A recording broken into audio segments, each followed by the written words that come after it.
right, guys. So today we're going to talk about the same thing as last time and the video before that. We're going to talk about what is proper homeopathy. So why is it so important to talk about properness in homeopathy? Well, it's because there are many factions in homeopathy. And as a patient or even as a homeopath, you don't really know who to trust, right?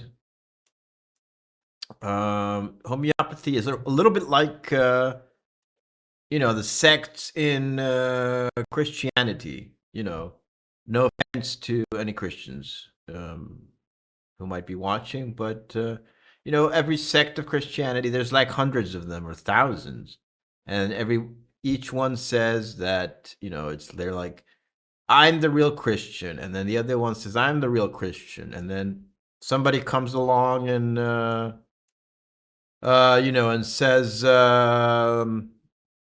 whatever, whoever founded the Mormon religion, I forgot his name, but then he comes along and says I am the real Christian now, and the same thing is going on in homeopathy. Okay, no offense to Christians, by the way. I know a lot of good Christian people. It's the same thing in homeopathy. In modern times, it's like every week we get someone who comes along and says, I am the real I am the real homeopath. I know the the other guys, the other groups are misguided. I am the real homeopath, and I found the revolutionary whatever method or way of doing things. And so how can you orient yourself in in a field like that where that's happening all the time? It's not just homeopathy, by the way. It's every other scientific field and everywhere else. This is the same thing is happening. If you haven't been paying attention and looking at the world, the same thing is happening everywhere in every other science or social group.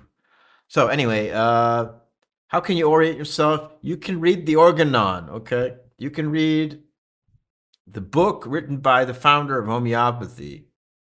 And a lot of people are going to call me heretical for saying that, but that is real homeopathy. Right. So that's called classical homeopathy. That's something that establishes standards in this science. So today we're going to read again passages from the book written by homeopathy's founder, and then we're going to highlight various principles. As we said in previous videos, the principles of classical homeopathy are giving one remedy, basing the prescription on all the information about a patient, doing a full analysis, and then waiting for a long time for the effect. That is classical. There are other principles, but those are the main ones. Today we're going to read aphorism 56, or rather the footnote to aphorism 56, which is talking about isopathy, okay? Hahnemann says a third mode of employing medicines in diseases has been attempted to be created by means of isopathy, as it is called. But he said nothing can result from this, all right?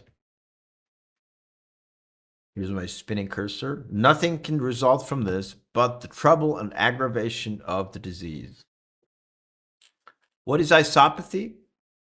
It's like giving a remedy made from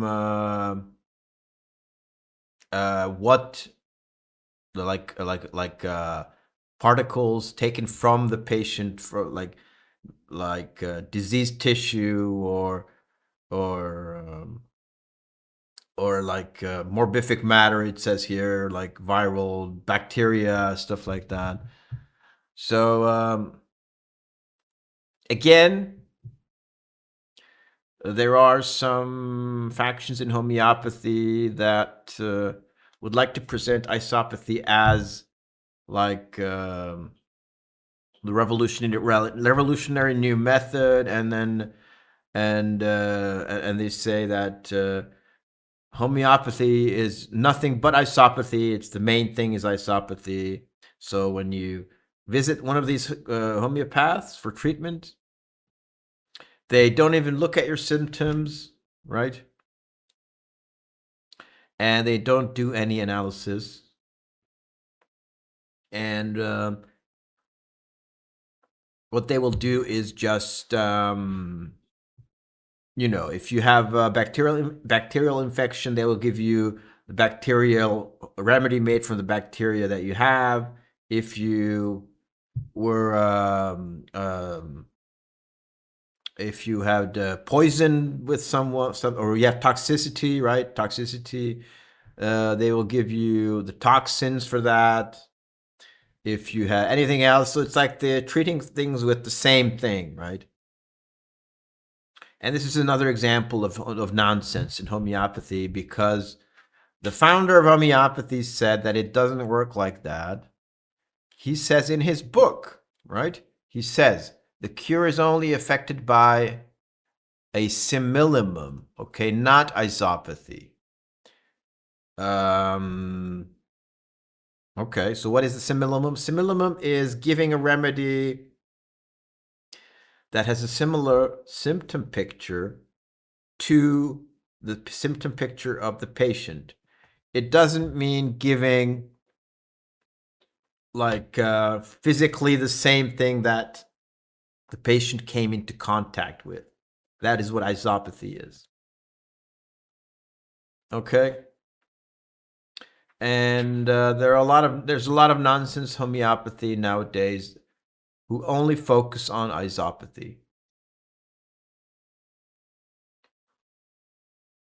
But it's just one of the things that's going on, right?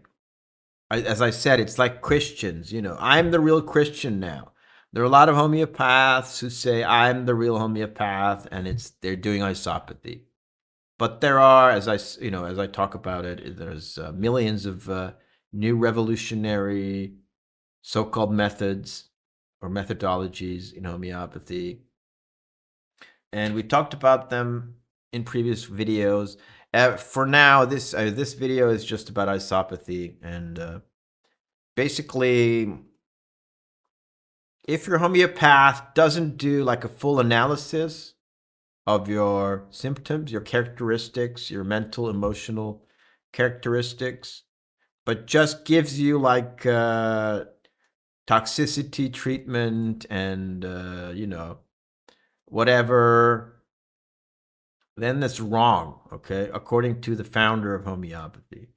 So you should find someone, and when you're looking for a homeopath, you should find someone who looks for the similimum based on a full analysis of your symptoms. There are exceptions to this rule, okay? Very rarely there are patients who will require the thing that made them sick, okay? So an exception is when, for example, there's a patient who took a vaccine, and the vaccine created a layer, an energetic block, which we describe as a layer in homeopathy, and which cannot be treated by other remedies. And then you have to give the homeopathic remedy made from that vaccine. Okay? But those are exceptionally rare cases. And the people who devised isopathic homeopathy are basically in a cult, because they are basing their methodology on on an exception. Okay. And yes, there are, bacterial homeopathic remedies, right? So-called no-sodes, Serenum, whatever. But we don't give those based on what bacteria the patient has.